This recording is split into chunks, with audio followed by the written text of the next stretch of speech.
Mission renouvelée. Ouvrage collectif de Jacques Blandonnier, Marcel Blandonnier, Armand Heiniger et Marcel Choutès.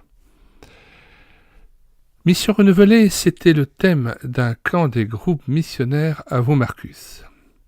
Mission renouvelée, cela veut dire qu'aujourd'hui encore, Dieu renouvelle l'appel adressé aux disciples « Allez par tout le monde ». Ce mandat est toujours valable. Ce ne sont pas les circonstances qui y mettront un terme, mais le retour de Jésus-Christ. Mission renouvelée, cela veut dire aussi que cet ordre doit être exécuté dans un monde qui change, en particulier dans un tiers-monde devenu indépendant et où, souvent, une Église vit et se développe par elle-même. Ce mandat doit donc être exécuté dans un esprit nouveau. Ouvrage de 1975. Alors, avant de lire la préface, nous voudrions vous indiquer tout simplement que dans les commentaires de cette vidéo, nous indiquons la table des matières de cet ouvrage et nous avons placé le lien de téléchargement de cet ouvrage, téléchargement gratuit qui se fera à partir du site internet médiathèquechrétienne.fr, site internet qui marche en synergie avec cette chaîne YouTube et l'écouter sa parole, et médiathèque donc destinée à la numérisation des ouvrages chrétiens épuisés et non réédités, afin qu'ils puissent à nouveau servir et enrichir le cœur de l'Église, des croyants et de tous ceux qui cherchent la face de Dieu. Lecture donc de la préface de Mission renouvelée. L'année 1975 a été marquée d'événements mondiaux qui ont eu une forte répercussion sur le mouvement missionnaire. La Thaïlande mise à part, on peut dire que toute l'Indochine s'est fermée à l'activité des missions chrétiennes. C'est un coup très dur.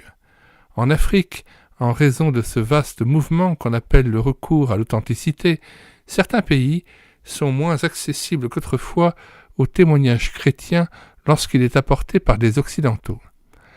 Dans les anciennes colonies portugaises, au Mozambique, en Angola, où sévit la guerre civile, la présence missionnaire est mise en question.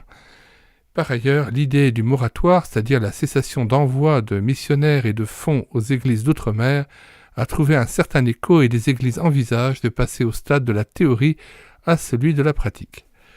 On pourrait alors se poser la question de savoir si c'est le temps de parler de mission renouvelée et de publier un ouvrage qui traite de ce sujet. Nous pensons personnellement, après avoir lu le livre que les groupes missionnaires présentent au public évangélique de langue française, qu'il vient à son heure. Tout d'abord, il nous rappelle que l'ordre ultime de Jésus-Christ demeure actuel.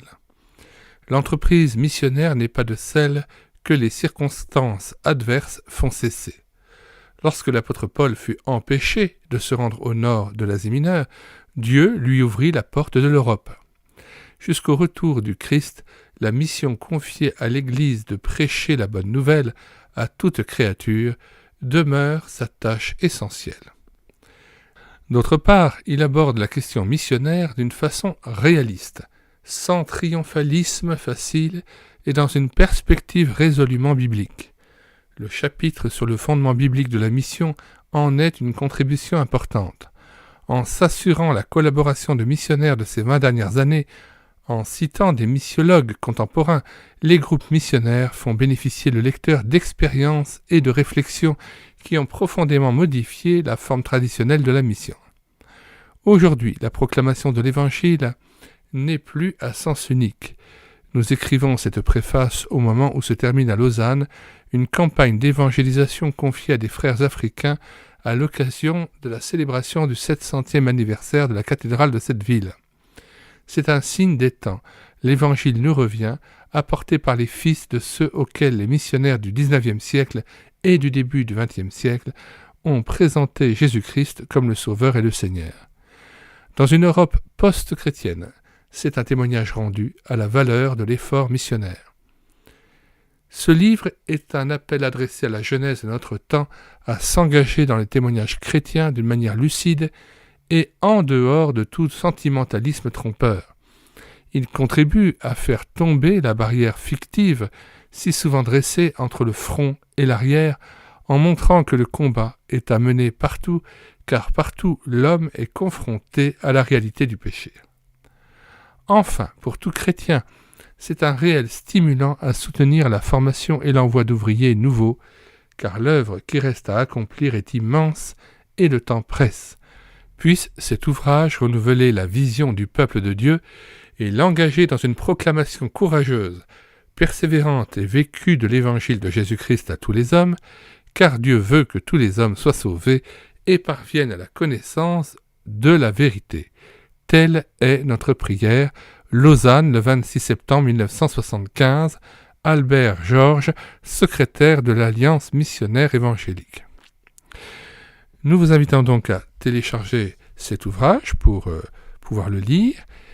Vous pouvez aussi vous rendre sur la page d'accueil de médiathèquechrétienne.fr pour voir les centaines d'ouvrages que nous avons mis à votre disposition.